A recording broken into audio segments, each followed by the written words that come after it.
Okay, time for a whiz-tastic update. Here it is. Here is a bunch of stuff that I've got over the last couple weeks. Some of this stuff was actually picked up a long time ago. Anyway, so we'll get into it. First, I'm going to shout out to my buddy Kat and Dietz. Thank you for this gift. They also gave me a really nice cup, which I've mysteriously put away somewhere and I can't find it. But here's one of the reflection figures. These are pretty cool. Card's got a little bit of a chip on it there or whatever. I don't care. Anyways, it's Cobra Commander. Really cool to get a good 3 3/4 G.I. Joe figure. Now, some people don't necessarily like these. I don't mind them. I like the card on them. Are really nice. Or the card stock is fantastic. Great lineup. Wouldn't mind picking up all of these.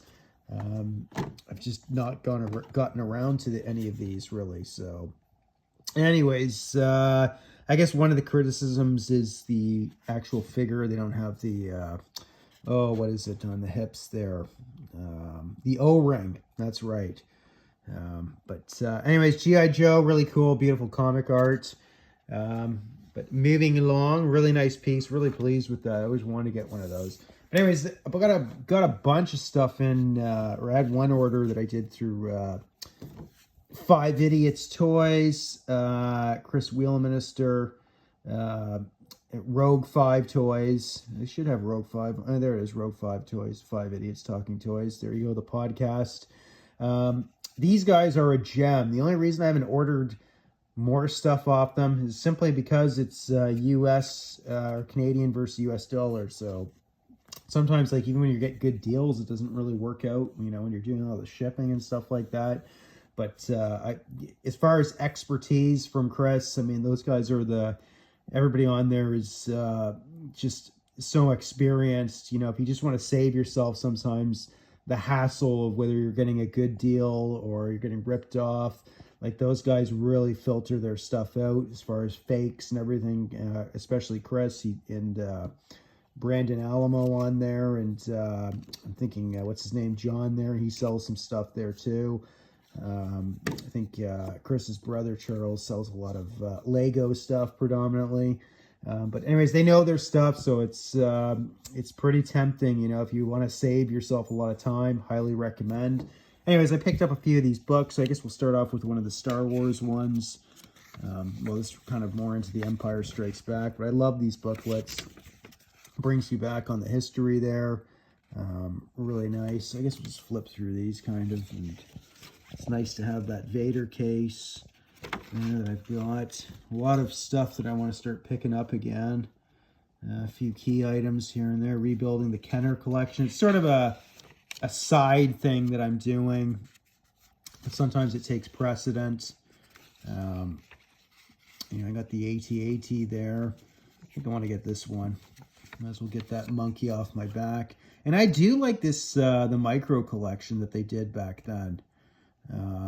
That was a very impressive line. It never really got the just due that it should have. But I did show the battle damaged TIE fighter about a year ago.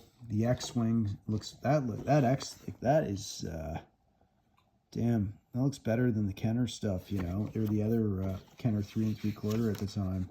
I like what they did back then. I remember getting to play with some of these Hoth play sets. My neighbor had, my next door neighbor, I think he had like pretty much all of it. It was just incredible. But look at those Bespin play sets. Those are pretty cool. They never did do any of them for Return of the Jedi, I don't think. Unfortunately, they scrapped it. But, you know, I guess it was just sort of wallet space back then. You know, they knew how much can you get, you know, out of everybody's wallet. You know, especially when the competition was coming in with G.I. Joe and Transformers, He-Man. You know, some cuts in here, unfortunately. But look at that. Oh, this is so cool looking at this stuff. I remember flipping through these and just dreaming of stuff that I wanted to get. Look at that beautiful white TIE fighter. I think it's flipped upside down there. But look at that nice Star Destroyer. Just did a review on that. Cloud Car. Boba Fett.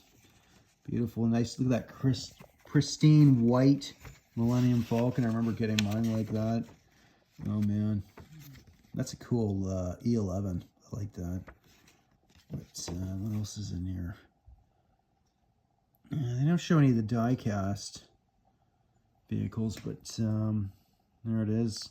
Lucasfilm, 1981. And what else do we got? We're going to really go into a nice long video here. Of course, the Return of the Jedi. I'll quickly kind of go through this. Oh, there's the Return of the Jedi case. I wonder if that one's more rare. I don't know if the Empire one is less or there's more predominant. But sure they have like a Revenge of the Jedi one. There's that nice battle damage TIE Fighter, battle damage X-Wing, AT-ST. Oh, the lovely Ewok Village. Oh, yes. Just fantastic. Lightsabers. And that Play-Doh stuff. I remember that. But nice sets there. And look at this. Star Wars Fan Club. I remember seeing this, wondering one day, are they going to make the sail barge? You know, there's the World Action play set there, the Hoth one.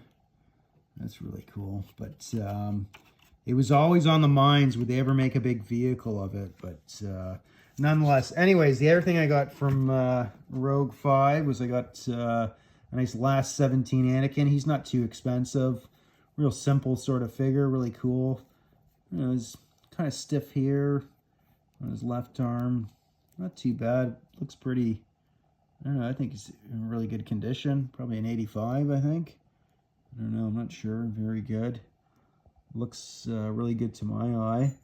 But anyways, he did have one of these on there. I wish I actually got more off him. I just got tied up with other things the last 6 months. But nice, another Endor Luke. He had it there for like $10, and it's absolutely mint.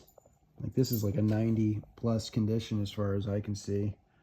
But anyways, like this figure. I wish they did a removable helmet. Can't believe how Hasbro kind of messed that up. They should do a coin one with these. You know, do some of the Last 17 or whatever. But in the vintage collection. Now, finally was able to score this Boba Fett, the comic art edition. This is the one that came out, I believe, in '97. Really nice art. This is a beauty. I got this from Fourth Moon Toys. Oh, no, was this from, no, it wasn't from Fourth Moon Toys. It was from Commodore. Commodore. They're out in Montreal, I think. Anyways, I bought some stuff from them now and then. But really nice condition on this one. So I've been meaning to pick this one up for 2 or 3 years or whenever it came out. So I finally have both of them, which is great. And the other pickup, which I got another one of these because I've been wanting another Vader, and this one was eluding me. So I got one off of Commodore, and it's almost like, I would say, almost like a 90 condition on this. The bubble, everything looks perfect. But if you see right there, it's got a bit of the bubble rub on the top there, just on the right of the Vader, the R word there, R letter. You can see it right there. And then a little bit on the bottom. But besides that, the condition on this looks like a 90. You can't really see through the case, but I would say at least an 85, 90. But, you know, what will that do to the grade? I didn't know that. I got it from Commodore. They had one on for sale there.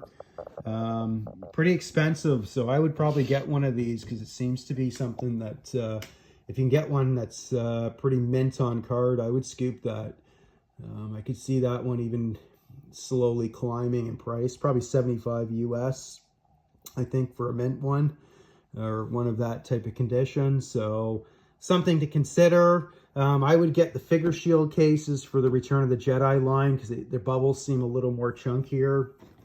I was using these Evo Retro ones, but they're, I don't know, they're a little too tight.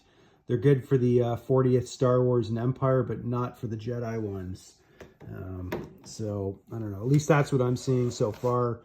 Shout out to Evo Retro. I actually do like Figure Shield, but I don't know. It's Depends, you know, they're in the US, so US versus Canada, then you add the shipping, sometimes import fees, etc.